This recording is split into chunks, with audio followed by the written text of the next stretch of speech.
Cinema സെറ്റിലെ ലഹരി ഉപയോഗം തുറന്നു പറഞ്ഞതിന് പിന്നാലെ വിൻസി അലോഷ്യസിന് പിന്തുണയുമായി അമ്മ സംഘടന.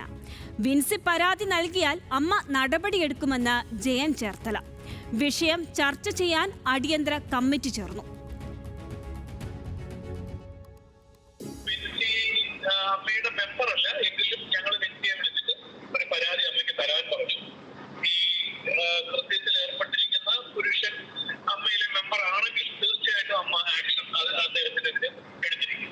തീർച്ചയായിട്ടും പരാതി എന്ന് തരും എന്നാണ് പറഞ്ഞത്. മെസ്സി ഞങ്ങൾ കമ്മിറ്റി മെമ്പേഴ്സ് അവൈലബിൾ ആയിരുന്ന ബാബുരാജും ഞങ്ങളെല്ലാവരും സംസാരിച്ചിരുന്നു. ഞങ്ങളെല്ലാവരും സംസാരിച്ചു. അപ്പൊ മെസ്സി അതിൽ വളരെ ഹാപ്പിയാണ്, തൃപ്തയാണ്. കൊച്ചിയിൽ നിന്ന് അജിത ബാബു ചേരുന്നു. അജിത, എന്തൊക്കെയാണ് ആ യോഗത്തിൽ പ്രധാനമായും ചർച്ചയായത്?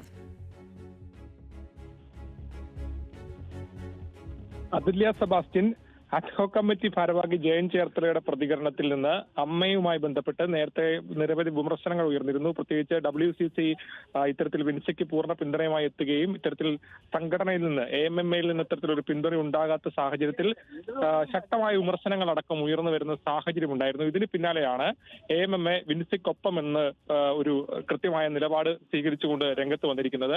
മാത്രമല്ല, ഈ വിഷയവുമായി ബന്ധപ്പെട്ട് ഇപ്പോഴുള്ള അഡ്ഹോക് കമ്മിറ്റി ചേരുകയും അതിനുശേഷം ഇത്തരത്തിൽ വിൻസിയെ വിളിക്കുകയും വിശദമായ വിവരങ്ങൾ ചോദിച്ചറിയുകയും ഇതിനുശേഷം ഒരു പരാതി ആവശ്യപ്പെടുകയും ചെയ്തിട്ടുണ്ട്. ഇത്തരത്തിൽ വിൻസി ഇക്കാര്യത്തിൽ പരാതി നൽകാമെന്ന് അറിയിച്ചു എന്നുള്ളതാണ് സംഘടന പറയുന്നത്. പക്ഷേ ഇതുവരെ പരാതി നൽകിയിട്ടില്ല. പരാതി നൽകുന്നതിന്റെ അടിസ്ഥാനത്തിൽ അന്വേഷണം നടത്തി ഈ കാര്യത്തിൽ കൃത്യമായ നടപടി അടക്കം ഉണ്ടാകും എന്നുള്ളതാണ് പറയുന്നത്. ഇത്തരത്തിൽ വിൻസി നേരത്തെ അമ്മയുടെ അംഗമല്ല എന്ന് പറഞ്ഞതുൾപ്പെടെ സ്വാഭാവികമായും വിവാദമാകുന്ന പശ്ചാത്തലമുണ്ടായിരുന്നു. അതിൽ നിന്ന് മാറി ഈ വിഷയത്തിൽ ആരാണെങ്കിലും കാര്യത്തിൽ അമ്മയുടെ ഇത്തരത്തിൽ ഈ സംഘടനയുടെ അംഗമായിട്ടുള്ള AMMയുടെ അംഗമായിട്ടുള്ള ആരാണെങ്കിലും അതിൽ ശക്തമായ നടപടി ഉണ്ടാകുമെന്നുള്ളതാണ് ജയൻ ചേർത്തല പറയുന്നത്. വിൻസിക്ക് അമ്മയുടെ സപ്പോർട്ട് ലഭിച്ചിരിക്കുകയാണ്. വിവരങ്ങൾ നൽകിയത് കൊച്ചിയിൽ നിന്ന് അജിത് ബാബു.